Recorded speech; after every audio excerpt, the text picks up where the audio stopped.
জয় কাশী কৃষ্ণ, জয় নিত্যানন্দ। আমরা পাঠের আলোচনার মধ্যে ফিরে আসছি। আমরা আজকে যে বিষয়টা নিয়ে আলোচনা করছি, আমাদের ভাগবত পাঠ, ভাগবত কথা। এই ভাগবত কথার মধ্য দিয়ে আমাদের কি উপকার, কি সুবিধা হয়, কি সুবিধা আসে যে আমরা এইরকম একটা অনুষ্ঠান সনাতন ধর্মের মানুষরা প্রায় করে থাকি। বিভিন্ন যারা একটু কৃষ্ণভক্ত, হরিভক্ত, তারা এই ভাগবত কথার মধ্য দিয়ে তাদের জীবন কাটান। কি এর মধ্যে আছে যে যার জন্য আমরা সেই হাজার হাজার বছর আগে থেকে এখনো পর্যন্ত এই ট্র্যাডিশন, এই বৈশিষ্ট্য, এই ঐতিহ্য আমরা নিয়ে চলে আসছি। দেখবেন ঠাকুমা, দিদা যারা বয়স্ক, তারা বাড়িতে বসে বসে একা একা এই ভাগবত পাঠ করেন। এর মধ্য দিয়ে এমন কিছু আনন্দ, এমন কোন উদ্দীপনা তারা পাচ্ছেন যে কখনোই তারা এই ভাগবত বইটা ছাড়তে পারছেন না, ভাগবত গ্রন্থটা। এর পেছনে যেটা রয়েছে সেটা হচ্ছে ভগবানের কৃপা। ভাগবত মানে ভগবান, ভাগবত ভগবানের মতো। ভগবানের মতো তো ভগবানই হয়, জগতে তার বিকল্প কেউ হয় না। ওই জন্য এই গ্রন্থটার নাম যিনি লিখেছেন সেই ব্যাসদেব, তিনি ওই ভাগবত নামকরণ করেছেন। তার মানে এই গ্রন্থটা যা, ভগবানও তাই। ভগবান আর এই গ্রন্থের মধ্যে কোনো পার্থক্য নেই। আমরা ভগবান যুগে যুগে আসেন, শ্রীকৃষ্ণ এসেছেন, ভগবান রামচন্দ্র এসেছেন, মহাপ্রভু এসেছেন, কিন্তু সবাইকে তো আমরা সবসময় পাই না। তাই তার বিকল্প হিসাবে আমরা যে গ্রন্থের মধ্যে ভগবানের কথা আছে সেই গ্রন্থগুলো পাঠ করে আমরা সেই পরমেশ্বর ভগবান শ্রীকৃষ্ণ বা মহাপ্রভু, তাদের স্মৃতি, তাদের গুণগান আমরা এই আলোচনার মধ্য দিয়ে করি, আমরা গ্রন্থের মধ্য দিয়ে তাদের স্মরণ করি। আজ এই যে আমরা ভাগবত আলোচনা করছি, এই ভাগবতে কি সুবিধা, ভাগবত পাঠ করলে কি হয়, না করলে কি হয়, আমরা অনেক সাধারণ মানুষ জানি না। যদি আমরা এইটা নিয়ে ভালোভাবে আমাদের একটা উপলব্ধি থাকতো, তাহলে আমরা আরো বেশি বেশি করে এই ভাগবত সম্পর্কে আমাদের চারিদিকে একটা প্রচার আলোচনা হতো। ভাগবত যে গ্রন্থ, এই গ্রন্থের উপরে বহু সাধু, মহাপুরুষ, ঋষি এরা আলোচনা করেছেন, তাদের ব্যাখ্যা দিয়েছেন। আমরা আস্তে আস্তে আলোচনার মধ্য দিয়ে সেখানে যাব। ভগবান বলেছেন যে কোনো বাড়িতে যদি ভাগবত পাঠ হয়, আমরা এই ভাগবতের ফলটা জানি না, তাই কোথাও ভাগবত পাঠ করিও না বেশি, আর কেউ শুনতেও আসি না। কোন বাড়িতে যদি ভাগবত পাঠ হয় একদিনের জন্য, তাহলে 1 বছরের মধ্যে ভগবান স্বয়ং শ্রীকৃষ্ণের কথা, আমাদের সাধারণ কোন মানুষের কথা না। অনেক মুনি ঋষিরা, বৈষ্ণবরা ব্যাখ্যা দিয়েছেন, বলেছেন, কিন্তু ভগবান নিজে মুখে বলেছেন এই কথা। কি বলছেন? যে কোন বাড়িতে যদি ভাগবত পাঠ হয়, তাহলে সেই বাড়িতে অন্তত 1 বছরের মধ্যে কোনো অমঙ্গল আসতে পারে না। আমরা তো যে কোনো বাড়িতে গেলেই দেখি অশান্তি, গন্ডগোল, সমস্যা। এগুলোর কারণ কি? আমরা আসল জায়গাটাই কোনোদিনই যেতে পারছি না, তাই বুঝতে পারছি না।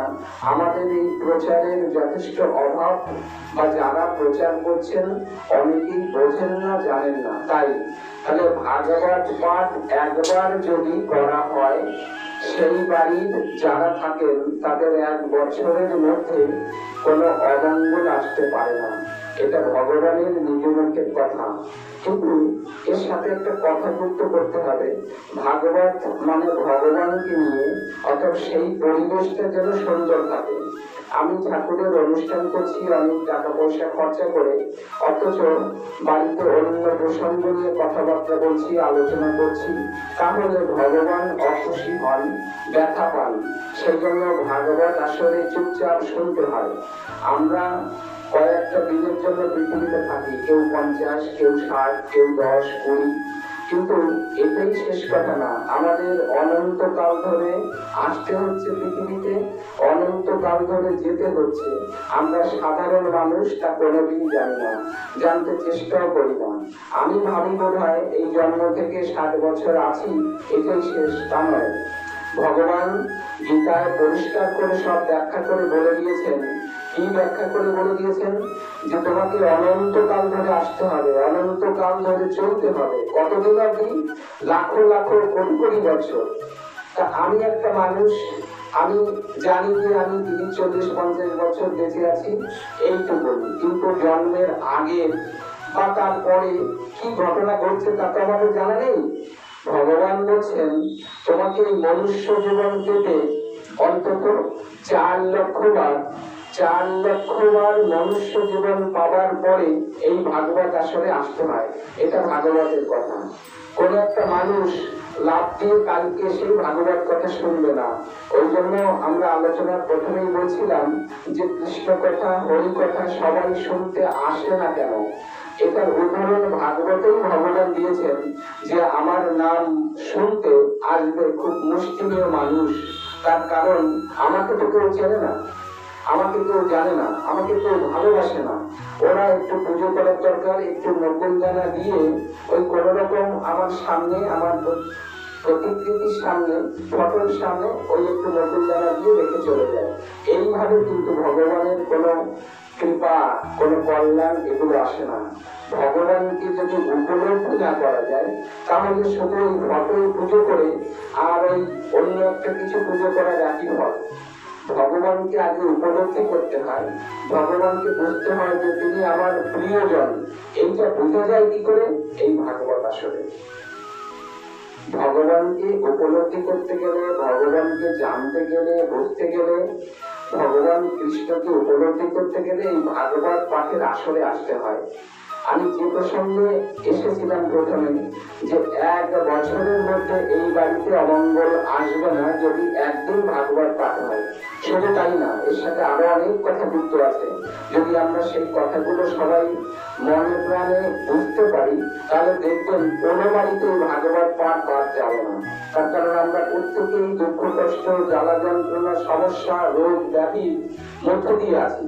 কোন বাড়িতে আত্মীয় স্বজন, কাকা মামা, ভাই, ছেলে মেয়ে, কারোর সাথে একটা খুব নিবিড় সুদৃঢ় সম্পর্ক নেই। কেউ আমরা কারো পথে চলতে চাই না, জ্ঞানীজন মুরব্বী মানুষদের কথা শুনতে চাই না। এর কারণ হচ্ছে আমরা এই পথটা থেকে অনেকটা দূরে সরে গেছি।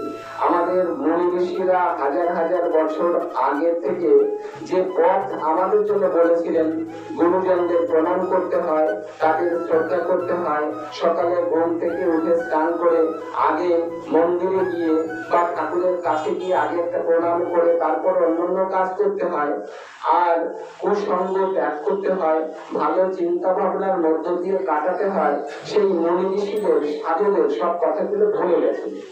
এখন যদি আমরা ভুলে যাই, তাহলে কি আমরা শান্তি পাবো? বলুন, আমরা সবাই ভুলে গেছি। যদি ভুলে না যাই, একটা মানুষের 24 ঘন্টায় কম সময় না, অনেক অনেক সময়।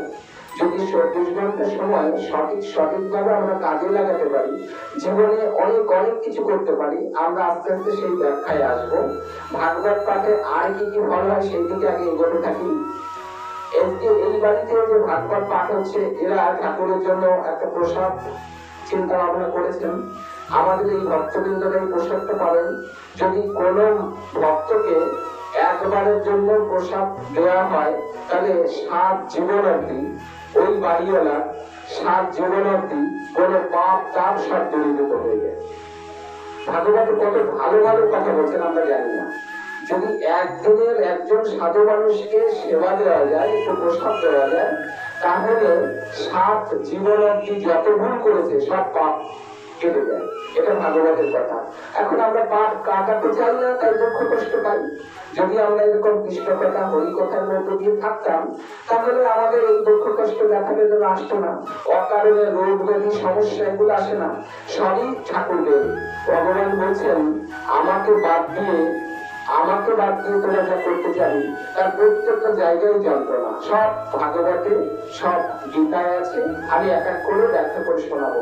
আর শুধু তাই নয়, ভাগবতে আরো অনেক কাজ করেন। যদি এর মধ্যে কোনো শুদ্ধ ভক্ত থাকে, এইবার শুদ্ধ ভক্ত কথাটা খুব গভীর কথা, খুব এই ভাগবত জগতের সবচেয়ে ইম্পর্টেন্ট কথা এই শুদ্ধ ভক্ত। এখন এই প্রকৃত যারা ভক্ত ভগবানকে ভালোবাসেন, এইটা এখন খুব বিরল। জগতে সেই পরমেশ্বর স্রষ্টা, যিনি এই জগতে আমাদের পাঠিয়েছেন, যিনি এই বিশ্ব ব্রহ্মাণ্ড খানা তৈরি করেছেন, এই গ্রহ উপগ্রহ, এই পৃথিবী, আকাশ, জল, বাতাস যিনি তৈরি করেছেন, তাকেই আমরা ভগবান ভাবি, তাকেই স্রষ্টা ভাবি, তাকেই শ্রীকৃষ্ণ ভাবি। এইবার শুধু কৃষ্ণই সব নয়, আমাদের হিন্দু ধর্মের শাস্ত্র অনেক জটিল, অনেক সূক্ষ্ম চিন্তা ভাবনার মধ্যে দিয়ে এগোতে হয়। প্রকৃত সাধু যারা, এই একটু আগেই বলছিলাম শুদ্ধ ভক্ত, এইরকম মানুষের সান্নিধ্যে আসলে মনের এই জট খুলে যায়। আমাদের এই জট থাকার জন্য আমরা বুঝি না কোনটা করবো, কোনটা করা ভালো না। ভগবান কৃষ্ণই যদি সব হয়, তাহলে আমরা মা কালীর পুজো করছি কেন, গণেশের পুজো করছি কেন, সরস্বতীর পুজো করছি কেন? এগুলো তো দরকার হয় না, যদি একা ভগবানই সমস্ত নিয়ন্ত্রণ করেন। কিন্তু আমাদের শাস্ত্রে আছে, ভগবান গীতায় পরিষ্কার করে বলেছেন, এই জন্য গীতা বইখানা না একটু ওলট পালট করে দেখতে হয়। একটা দুটো করে শ্লোক দেখতে থাকি, 700 শ্লোক এই গীতা বইখানায় আছে। এই গ্রন্থখানার এক একখানা করে শ্লোক যদি এক একদিনে পড়ি, তাহলে এই 700 দিনে 700 খানা শ্লোক পড়লে একটা ধারণা হয় যে ভগবান কি বলতে চাইছেন। এই গীতাই একমাত্র গ্রন্থ যে গ্রন্থ ভগবান নিজের মুখের কথা বলেছেন। সব জায়গায় দেখবেন গীতায় একটা কথাই বলছে, শ্রী ভগবান উবাচ, অর্থাৎ উবাচ কথার মানে হচ্ছে আমি ভগবান বলছি। এইরকম কোন গ্রন্থে আমি ভগবান, আমি কৃষ্ণ বলছি এই কথাটা নেই। যত গ্রন্থ আছে ভগবান বলছেন, উনি বলছেন, কিন্তু ভগবান এই গীতাখানায় বলছেন যে আমি বলছি। সর্বধর্মান পরিত্যাজ্যং মামেকং শরণং ব্রজ অহং তাং সর্ব পাপেভ্যো মোক্ষয়িষ্যামি মা শুচো। সর্বধর্মান পরিত্যাজ্যং, সব ধর্ম ত্যাগ করে দাও, কোন ধর্মের দিকে তাকিও না। সর্বধর্মং পরিত্যাজ্যং মামেকং শরণং ব্রজ অহং তাং সর্ব পাপেভ্যো মোক্ষয়িষ্যামি মা শুচো। আমি তোমাদের সব পাপ তাপ আমি নিয়ে তোমাদের মুক্ত করে দেবো। এটা কার কথা? ভগবান শ্রীকৃষ্ণের। কোথায় লিখেছেন? গীতায়। তাহলে এত বড় একটা কথা বলছেন যে আমি জোর দিয়ে বলছি ভগবান, তোমরা সব ছেড়ে দিয়ে আমি যা বলি তাই শোনো। তোমাদের পাপ তাপ সমস্যা অশান্তি দুঃখ কষ্ট ব্যথা বেদনা আমি নিয়ে তোমাদের জীবন শান্তিতে রেখে দেবো। এত বড় একটা কথা এত উচ্চ স্বরে গীতায় বলেছেন, অথচ সেই কথাটা আমরা জানি না। শুধু তাই না, আরো ভগবান অনেক অনেক কথা বলেছেন। যদা যদা হি ধর্মস্য গ্লানির ভবতি ভারত অভ্যুত্থানাম ধর্মস্য তদাত্মনং সৃজাম্যহম পরিত্রাণায় সাধনাং বিনাশায় চ দুষ্কৃতং ধর্ম সংস্থাপনার্থায় সম্ভবামি যুগে যুগে। এই কথাগুলো ভগবান বলছেন তার নিজ মুখে। কোথায় বলেছেন? গীতায়। যদা যদা হি ধর্মস্য গ্লানির ভবতি ভারত, এই ভূভারতে, ভারত বলতে শুধু ভারতবর্ষ না, এই ভারত বলতে টোটাল ওয়ার্ল্ড, বিশ্বকে বোঝাচ্ছে। শুধু এই ভারত মানে ইন্ডিয়া নামে যে দেশ, এই থেকে কিন্তু ভারত কথাটা বলা হচ্ছে না। যদা যদা হি ধর্মস্য গ্লানির ভবতি ভারত, এই ভারত বলতে টোটাল ওয়ার্ল্ডকে বোঝানো হচ্ছে। সেই কি বলছেন তিনি? যে যখনই যখনই কোন ধর্মের অধঃপতন আসবে, যখন মানুষ ধর্ম থেকে দূরে সরে যাবে, তখন আমি বারবার পৃথিবীতে আসি। তাহলে ভগবান কখন আসেন? যখন মানুষ আস্তে আস্তে তাকে ভুলে যায়। কেউ ওই একটুখানি প্রদীপ জ্বালাবে না, কেউ একটু ঠাকুরকে প্রণাম করবে না, দিন রাত ভগবানের নিন্দবন্ধ শুরু করে দেবে। এইরকম যখন দেশে অনাচার শুরু হয়ে যাবে, ভগবান বলছেন আমি সেই সময় একবার করে আসি। এই কথাটা ভগবান নিজ মুখে বলেছেন। তাই তিনি তারপরে কৃষ্ণ এসেছেন, আমাদের এই কলিযুগে মহাপ্রভু এসেছেন। যখনই মানুষ ধর্ম পথে বাধা পেয়েছে সাধুরা, তখনই আর কি করতে এসেছেন? এই লাইনের পরের লাইনে আছেন যে যদা যদা হি ধর্মস্য গ্লানির্ভবতি ভারত অভ্যুত্থানম ধর্মস্য তদাত্মানং সৃজাম্যহম। আমি নিজেকে সৃষ্টি করি, আমি এসে আবির্ভূত হয়ে জগতে আবার শান্তি প্রতিষ্ঠাপিত করি। আর কি করি? আরেকটা কাজ, যে সমস্ত সাধু মানুষ আমার ভজন সাধন করে তাদের আমি রক্ষা করি। যদা যদা হি ধর্মস্য গ্লানির্ভবতি ভারত অভ্যুত্থানম ধর্মস্য তদাত্মানং সৃজাম্যহম পরিত্রাণায় সাধনাং বিনাশায় চ দুষ্কৃতাম। সাধুদের পরিত্রাণ করার জন্য, সাধুদের মনের ব্যথা কাটানোর জন্য আমি যুগে যুগে অবতীর্ণ হই। এটা কার কথা? ভগবান শ্রীকৃষ্ণের কথা। তাহলে এই জগতে ভগবান বারবার আসেন, আমরা পরিষ্কার করে গীতায় দেখতে পেয়েছি। তাই ভগবান শ্রীকৃষ্ণের পরে আবার তিনি মহাপ্রভু এসেছেন। শুধু তাই না, এইবার যতবারই তাকে আসতে হবে তিনি ততবারই আসবেন, যদি ভগবানের এই কথাটা সত্য হয়। তাই আমাদের ভয় পাবার কারণ নেই। যে সমস্ত মানুষ ভগবান থেকে দূরে সরে যাচ্ছেন, যারা ভগবানকে ভালোবাসেন না, তাকে নিন্দবন্ধ করছেন, একদিন ভগবান বলছেন আমার থেকে দূরে চলে গেলে তোমাদের সুখ নেই, শান্তি নেই, দুঃখ কষ্ট, ব্যথা বেদনা, তোমরা এই ব্যথা বেদনা দুঃখ কষ্টের মধ্য দিয়েই একদিন আমাকে উপলব্ধি করতে পারবে। তাই গীতায় এই কথাটা ভগবান নিজ মুখে বলেছেন। আমরা এই যে ভাগবত পাঠে দেখলাম যে এই ফলগুলো হয়। আর কি সত্য ভক্তের কথা বলতে গেছিলাম। সত্য ভক্ত এই কথাটা বলতে গিয়ে আমি মাঝে মধ্যে একটু এদিকে ঘুরে আসছি, একটু ভগবানের কথা শোনাতে গিয়ে। এই পৃথিবীতে ভগবান তো প্রতিদিন আসেন না হেঁটে হেঁটে। আজকেই খুশি শ্রীকৃষ্ণ আসবেন না, কালকেই যদি তাকে ডাকি, ও ভগবান তুমি একটু আসো পৃথিবীতে, আমাদের অনেক জ্বালা যন্ত্রণা হচ্ছে, আমাকে অনেকে নিন্দবন্ধ করছে, আমার পুজো অর্চনা করতে দিচ্ছে না, আমাকে একটু ঠাকুরের বন্দনা স্তুতি করতে দিচ্ছে না, তুমি এসে ঠেকাও। অমনি কালকে এসে ভগবান হাজির হবে না। কখন হবে ভগবান? তার সীমারেখা যখন বেরিয়ে যাবে, যখন বেশিরভাগ সাধু সন্তরা অতিষ্ঠ হয়ে উঠবেন, সেই সময় ভগবান আসেন। এইভাবে কিন্তু যখন শ্রীকৃষ্ণ এসেছিলেন তখন এই পৃথিবীতে সব অসুর দৈত্যে পড়ে গেছিল, তাই তো? আমরা অনেক অসুরকে দেখেছি, ভগবান এক এক করে বহু অসুরকে তিনি মেরেছেন, বহু দৈত্যকে তিনি মেরেছেন। ওই কংস একজন দৈত্য, তাকে মেরেছেন। ওর জামাই জরাসন্ধ, তাকে মেরেছেন। এইরকম ভূভারতে যারা অসৎ কাজ করেছিল, ভগবান এসে পুরো ভারতে যত অশান্তির সৃষ্টি যারা করেছেন তাদের একেবারে সমরে নিপাত করে তারপর তিনি পৃথিবী থেকে তার লীলা শেষ করে গেছেন। 125 বছর আগে শ্রীকৃষ্ণ পৃথিবীতে বেঁচেছিলেন, একদিন দুদিন না। বৃন্দাবনে যশোদার কোলে এসেছিলেন, কিন্তু সেইখানে ছিলেন মাত্র কটা দিন, মাত্র ওই 10 বছর 8 মাস। তারপরে তিনি আর বৃন্দাবনে থাকেননি, এদিক ওদিকে চলে গেছেন। এসে মথুরায় গিয়ে কংসকে মারেন, তারপর অন্যান্য দৈত্য দানবদের মারতে থাকেন যারা অসৎ। এইগুলো মেরে ভারত সুন্দর করে তিনি চলে যান দ্বারকায়। দ্বারকায় গিয়ে রাজা হন। সেখানে গিয়ে তার একজন পরিচিত ভক্তকে পান, উদ্ধব। আমরা আস্তে আস্তে বলতে থাকবো। এই উদ্ধবকে নিয়ে শেষ জীবনের অনেক ঘটনা, অনেক তার অভিনয়, নাটক, যাত্রা তিনি করে গেছেন। আগেই একটা কথা বলছি, এই যে ভগবান এসে পৃথিবীতে যে কাজগুলো করেছেন, এই কাজগুলো কিন্তু তার একটা অভিনয় মাত্র। এই অভিনয়ের মধ্য দিয়ে জগতের মানুষকে কিছু শিখাতে এসেছেন। আমরা এইটাকে যাত্রাতেও আমরা দেখি, যে কোনো একটা জায়গায় যাত্রা, মঞ্চে গিয়ে যাত্রা দেখি, থিয়েটার হলে গিয়ে নাটক দেখি। নাটকটা কিন্তু সত্যি না, একটা ঘটনার উপরে ভিত্তি করে নাটকটা করে চলে যায়। একজন গরিব চাষির ছেলে ওইখানে একটা রাজা হলো, সে কি সত্যি রাজা? রাজা না, কিন্তু নাটকে সে রাজার রোলটা করছে। তেমনি ভাবে এই ভগবান মর্তে এসে তিনি অনেক অভিনয় করে গেছেন, যাত্রা করে গেছেন। সেই যাত্রাটাই আমাদের এই গ্রন্থ আকারে আমরা পাই, সেইটাই আমরা শাস্ত্র আকারে পাই। এই যাত্রার মধ্যে, এই অভিনয়ের মধ্যে মূল রহস্য রয়েছে, ভগবানের গুণগান রয়েছে, ভগবানের প্রশংসা সুনাম রয়েছে।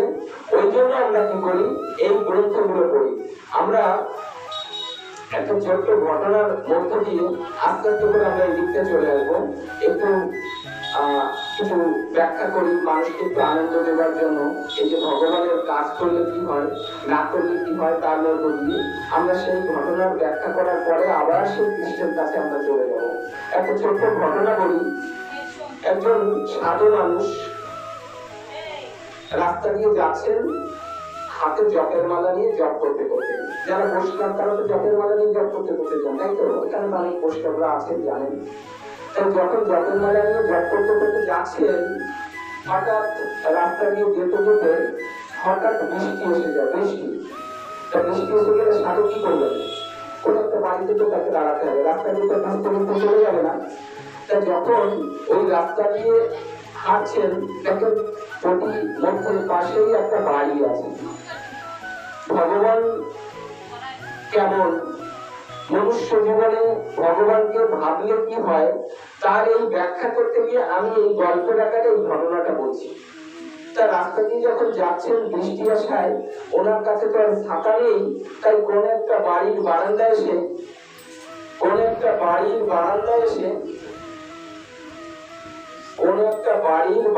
এসে দাঁড়িয়েছে যে বৃষ্টিটা থেমে যাক, বৃষ্টিটা থেমে গিয়ে আমি আবার গন্তব্যস্থলে চলে যাব। তা যে বাড়িতে গিয়ে দাঁড়িয়েছেন, ওই বাড়ির দরজাটা বন্ধ করা, বারান্দাটা খোলা রয়েছে। এখন সাধু মানুষ তো খুব মনোযোগ দিয়ে শুনুন কথাগুলো। আমি আগেই বলছিলাম ভাগবত পাঠের আসলে সবচেয়ে বড় কথা হচ্ছে কৃষ্ণ কথা শোনা। এই যে পূজা অর্চনা, প্রদীপ জ্বালানো, চন্দন দেওয়া, এগুলোর কোনো মূল্য নেই এই আলোচনার কাছে। কারণ এই আলোচনাটার মধ্যেই ভগবান থাকেন। কত কথা আপনাকে শোনাতে পারি, শুধু মনোযোগ দিয়ে শুনুন। যে অন্যদিকে মনটা দেবেন, আমি অন্যদিকে চলে যাব, আমার মনটা হারিয়ে যাবে। এই পূজা অর্চনা ভগবান বলছেন, পূজা অর্চনায় যে ফল হয় তার থেকে লাখো গুণ বেশি ফল লাভ হয় এই কৃষ্ণ কথা শোনার। আমি বা কেউ যখন কৃষ্ণ কথা বলেন, স্বয়ং ভগবান তার মুখে এসে দাঁড়িয়ে থাকেন। যে ভগবানকে আপনি একটা কাগজের প্রতিকৃতিতে পুজো দেবেন, সেই ভগবান সারা নাও দিতে পারে। কারণ আপনার ভালোবাসা না থাকলে ভগবান সেখানে হাজির থাকেন না। ওই ভাববেন ফুল বাতাসা দিয়ে আমি একটু পুজো দিচ্ছি, ভগবান খান না। ভগবান পরিষ্কার করে গীতায় অনেক কথা বলে দিয়েছে। কি বলেছেন? পত্রং পুষ্পং ফলং জনে ভক্তা প্রবেশ্যতি। কত সুন্দর সুন্দর কথা, কথাগুলো জানি না, শুধু পুজো দিয়ে কোনো লাভ হয় না। এই হয় না দেখুন, আমরা আস্তে আস্তে ভগবানকে বলে যাচ্ছি। পত্রং পুষ্পং ফলং জনে ভক্তা প্রবেশ্যতি। এই পত্র, ফুল, ফল যা দিয়ে আমাকে পুজো দিই, তার সাথে যেন ভক্তি থাকে। আমি সিরিয়ালটা পাশে অন করে দিয়ে এপাশে নম করে একটু ঘন্টা দিয়ে বললাম ঠাকুর তুমি খাও, ভগবান খায় না। ওই সিরিয়ালটা আগে বন্ধ করতে হবে। আমি 10টা মিনিট 5টা মিনিট ঠাকুরের পুজো করবো, সেই সময় যেন আমার ভক্তিটা থাকে। ভক্তি মানে আর কিছু না, মনটা যদি ভগবানের দিকে না থাকে, তাহলে আপনি যতই যাবেন না কেন ভগবান সেটা খায় না। পরিষ্কার করে আমি বললাম, পত্র পুষ্পং ফলং জনে ভক্তা প্রবেশ্যতি। যে যাই দিক না কেন, পাতা, ফুল, ফল, জল, আমি সেটা গ্রহণ করি যদি তার সাথে ভক্তি থাকে। যদি ভক্তি না থাকে, ওদিকে আমি ফিরেও তাকাই না। তাহলে আমরা ওই জায়গাটায় আবার ফিরে যাই যে এই ভাগবত পাঠের আশেপাশে কোনো দিকে লক্ষ্য রাখতে হবে, যা আছে তা থাক। ভগবান ওটাই খুশি হয় না, বেশি খুশি হয় কৃষ্ণ কথা শোনায়। কারণ এইখানে শুধু ভগবানের মুখেই নেই, আরো কথা বলছেন ভাগবতে। খুব ইম্পর্টেন্ট কথা বলছি, সামনে এসো। কি আরো কথা আছে ভাগবতে? যে যেখানে ভাগবত পাঠ হয় সেখানে স্বয়ং ভগবান যেমন আছেন, তার পার্শ্বদ বর্গ, ওই 6 গোসাই, আমরা যারা বৈষ্ণবের মতবাদে সেই 6 গোসাই, যে সমস্ত ঋষি পুরুষরা যে সমস্ত জায়গায় আছেন, অনেক ঋষি পুরুষ সাধু মানুষরা তাদের সাধন ভজন করে নির্দিষ্ট জায়গায় রয়ে গেছেন।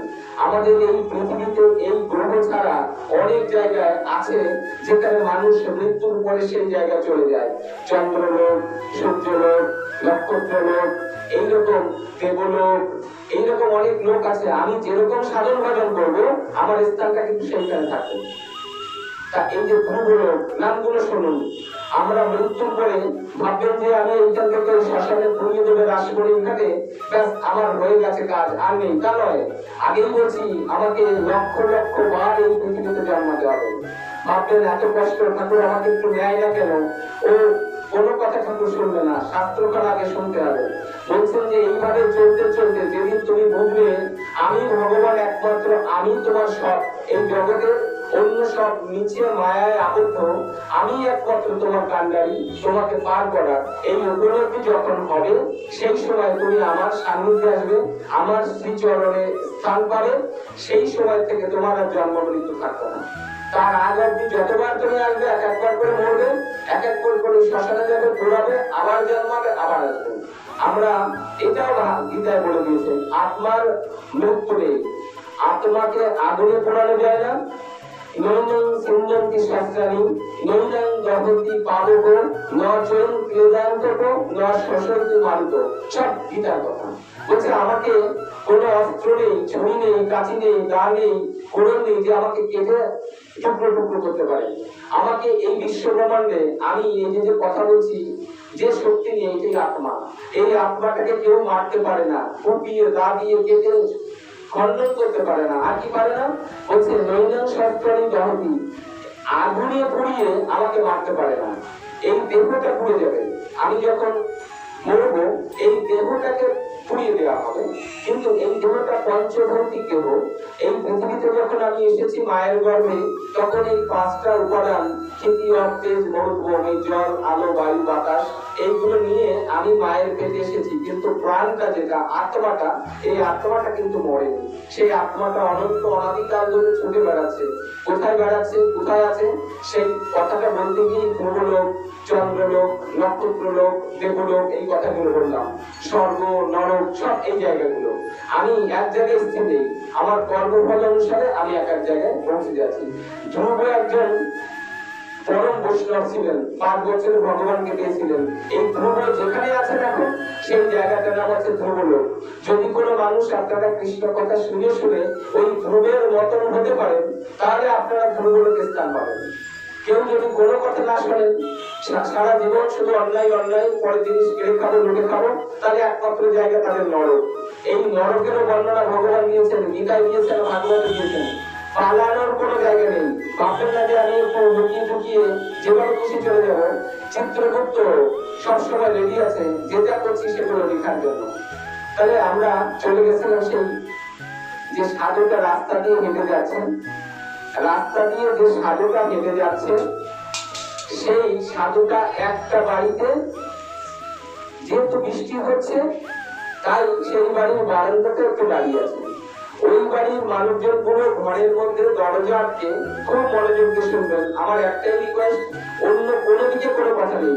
এই কৃষ্ণ কথা যদি একবার অন্তরে, হৃদয়ে একটুখানি জায়গা দিতে পারেন, তাহলে এইটা সারা জীবন ব্যাংকে টাকা রাখার মতো এরকম সুদে আসলে বাড়তে থাকে।